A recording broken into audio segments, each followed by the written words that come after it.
Em nome do Pai, e do Filho, e do Espírito Santo. Amém. Leitura da carta encíclica Deus Caritas Est, do Sumo Pontífice Bento XVI, sobre o amor cristão. Segunda parte. Caritas. A prática do amor pela Igreja enquanto comunidade de amor. Continuação do ponto 31. Segundo o modelo oferecido pela parábola do bom samaritano, a caridade cristã é, em primeiro lugar, simplesmente a resposta àquilo que, numa determinada situação, constitui a necessidade imediata. Os famintos devem ser saciados, os nus vestidos, os doentes tratados para se curarem, os presos visitados, etc. As organizações caritativas da Igreja, a começar pela Caritas, diocesana, nacional e internacional, devem fazer o possível para colocar à disposição os correlativos meios e, sobretudo, os homens e mulheres que assumam tais tarefas. Relativamente ao serviço que as pessoas realizam em favor dos doentes, requer-se, antes de mais, a competência profissional. Os socorristas devem ser formados de tal modo que saibam fazer a coisa justa de modo justo, assumindo também o compromisso de continuar o tratamento. A competência profissional é uma primeira e fundamental necessidade, mas por si só não basta. É que se trata de seres humanos, e estes necessitam sempre de algo mais que um tratamento apenas tecnicamente correto. Têm necessidade de humanidade, precisam da atenção do coração. Todos os que trabalham nas instituições caritativas da Igreja devem distinguir-se pelo facto de que não se limitam a executar habilidosamente a ação conveniente naquele momento, mas dedicam-se ao outro com as atenções sugeridas pelo coração, de modo a que ele sinta a sua riqueza de humanidade. Por isso, para tais agentes, além da preparação profissional, requer-se também, e sobretudo, a formação do coração. É preciso levá-los àquele encontro com Deus em Cristo, que neles suscite o amor e abra o seu íntimo ao outro, de tal modo que para eles o amor do próximo já não seja um mandamento, por assim dizer, imposto de fora, mas uma consequência resultante da sua fé que se torna operativa pelo amor, conforme Cartas aos Gálatas, capítulo 5, versículo 6. A atividade caritativa cristã deve ser independente de partidos e de ideologias. Não é um meio para mudar o mundo de maneira ideológica, nem está ao serviço de estratégias mundanas, mas é atualização aqui e agora, daquele amor de que o homem sempre tem necessidade.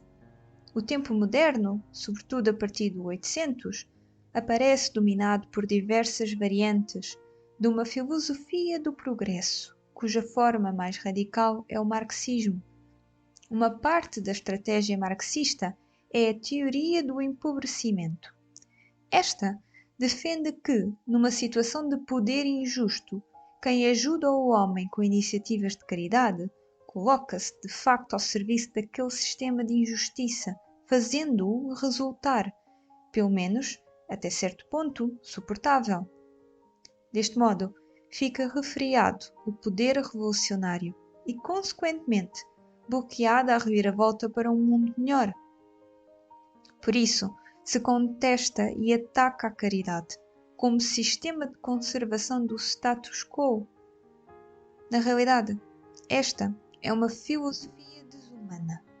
O homem que vive no presente é sacrificado ao moloche do futuro, um futuro cuja afetiva realização permanece, pelo menos, duvidosa. Na verdade, a humanização do mundo não pode ser promovida renunciando, de momento, a comportar-se de modo humano. Só se contribui para um mundo melhor fazendo o bem, agora e pessoalmente, com paixão, e em todo o lado onde for possível, independentemente de estratégias e de programas de partido. O programa do cristão, o programa do bom samaritano, o programa de Jesus é um coração que vê. Este coração vê onde há necessidade de amor e atua em consequência. Obviamente, quando a atividade caritativa é assumida pela Igreja como iniciativa comunitária, à espontaneidade do indivíduo, há que acrescentar também a programação, a previdência, a colaboração com outras instituições idênticas. Além disso, a caridade não deve ser um meio em função daquilo que hoje é indicado como proselitismo. O amor é gratuito. Não é realizado para alcançar outros fins. Isto, porém, não significa que a ação caritativa deva, por assim dizer, deixar Deus e Cristo de lado. Sempre está em jogo o homem todo. Muitas vezes é precisamente a ausência de Deus a raiz mais profunda do nosso sofrimento. Quem realiza a caridade em nome da Igreja nunca procurará impor aos outros a fé da Igreja. Sabe que o amor, na sua pureza e gratuidade, é o melhor testemunho do Deus em que acreditamos e pelo qual somos impelidos a amar. O cristão sabe quando é tempo de falar de Deus e quando é justo não o fazer, deixando de falar somente o amor. Sabe que Deus é amor, consoante a primeira carta de São João, capítulo 4, versículo 8, e torna-se presente precisamente nos momentos em que nada mais se faz, a não ser amar. Sabe, voltando às questões anteriores, que o vilipêndio do amor é vilipêndio de Deus e do homem, é a tentativa de prescindir de Deus. Consequentemente, a melhor defesa de Deus e do homem consiste precisamente no amor. É dever das organizações caritativas da Igreja reforçar de tal modo esta consciência nos seus membros, que estes, através do seu agir, como também do seu falar, do seu silêncio, do seu exemplo, se tornem testemunhas credíveis de Cristo. Os responsáveis da ação caritativa da Igreja. Ponto 32. Por último, devemos ainda fixar a nossa atenção sobre os responsáveis pela ação caritativa da Igreja, a que já aludimos. Das reflexões feitas anteriormente, resulta claramente que o verdadeiro sujeito das várias organizações católicas que realizam o serviço de caridade é a própria Igreja. E isto a todos os níveis, a começar das paróquias, passando pelas igrejas particulares, até chegar à Igreja Universal. Por isso, foi muito oportuna a instituição do Pontifício Conselho Cor Unum, feita pelo meu venerado predecessor Paulo VI, como a instância da Santa Sé responsável pela orientação e coordenação entre as organizações e as atividades caritativas promovidas pela Igreja Católica. Depois, é consono à estrutura episcopal da Igreja o facto de, nas igrejas particulares, caber aos bispos, enquanto sucessores dos apóstolos, a primeira responsabilidade pela realização, mesmo atualmente, do programa indicado nos Atos dos Apóstolos, capítulo 2, versículo 42 a 44. A Igreja, enquanto família de Deus, deve ser, hoje como ontem, um espaço de ajuda recíproca e, simultaneamente, um espaço de disponibilidade para servir, mesmo aqueles que, fora dela, têm necessidade de ajuda.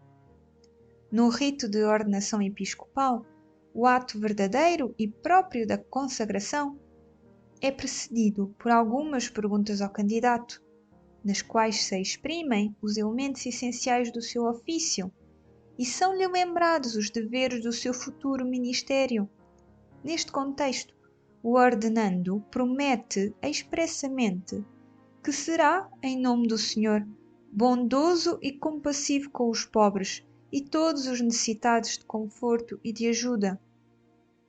O Código de Direito Canónico, nos cânones relativos ao ministério episcopal, não trata explicitamente da caridade como âmbito específico da atividade episcopal, falando apenas em geral do dever que tem o bispo de coordenar as diversas obras de apostolado no respeito da índole própria de cada uma. Recentemente, porém, o Diretório para o Ministério Pastoral dos Bispos aprofundou, de forma mais concreta, o dever da caridade como tarefa intrínseca da Igreja inteira e do Bispo na sua diocese, sublinhando que a prática da caridade é um ato da Igreja enquanto tal e que também ela, tal como o serviço da palavra e dos sacramentos, faz parte da essência da sua missão originária. Ponto 33. No que diz respeito aos colaboradores que realizam, a nível prático, o trabalho caritativo na Igreja, foi dito já o essencial. Eles não se devem inspirar nas ideologias do melhoramento do mundo, mas devem-se guiar pela fé, que atua pelo amor, conforme Carta aos Gálatas, capítulo 5, versículo 6.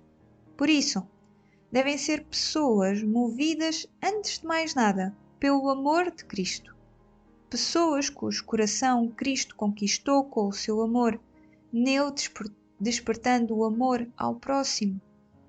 O critério inspirador da sua ação deveria ser a afirmação presente na segunda carta aos Coríntios. O amor de Cristo nos constrange. Capítulo 5, versículo 14. A consciência de que nele o próprio Deus se entregou por nós até à morte deve induzir-nos a viver não mais para nós mesmos, mas para Ele, e com Ele para os outros. Quem ama Cristo ama a Igreja e quer que esta seja cada vez mais a expressão e instrumento do amor que dele dimana. O colaborador de qualquer organização caritativa católica quer trabalhar com a Igreja e, consequentemente, com o Bispo, para que o amor de Deus se espalhe no mundo. Com a sua participação na prática eclesial do amor, quer ser testemunha de Deus e de Cristo e por isso mesmo quer fazer bem aos homens gratuitamente. Ponto 34. A abertura interior à dimensão católica da Igreja não poderá deixar de predispor o colaborador a sintonizar-se com as outras organizações que estão ao serviço das várias formas de necessidade. Mas isso deverá verificar-se no respeito do perfil específico do serviço requerido por Cristo aos seus discípulos. No seu hino à caridade, conforme a primeira carta aos Coríntios, capítulo 13, São Paulo ensina-nos que a caridade é sempre algo mais do que mera atividade. Ainda que distribua todos os meus bens em esmolas e entregue o meu corpo a fim de ser queimado, se não tiver caridade, de nada me aproveita. Versículo 3. Este hino deve ser a carta magna de todo o serviço eclesial. Nele se encontram resumidas todas as reflexões que fiz sobre o amor ao longo desta carta encíclica. A ação prática resulta insuficiente se não for palpável nela o amor pelo homem. Um amor que se nutre do encontro com Cristo. A íntima participação pessoal nas necessidades e no sofrimento do outro torna-se assim um dar-se-lhe a mim mesmo. Para que o dom não humilhe o outro, devo não apenas dar-lhe qualquer coisa minha, mas dar-me a mim mesmo. Devo estar presente no dom como pessoa. Papa Bento XVI.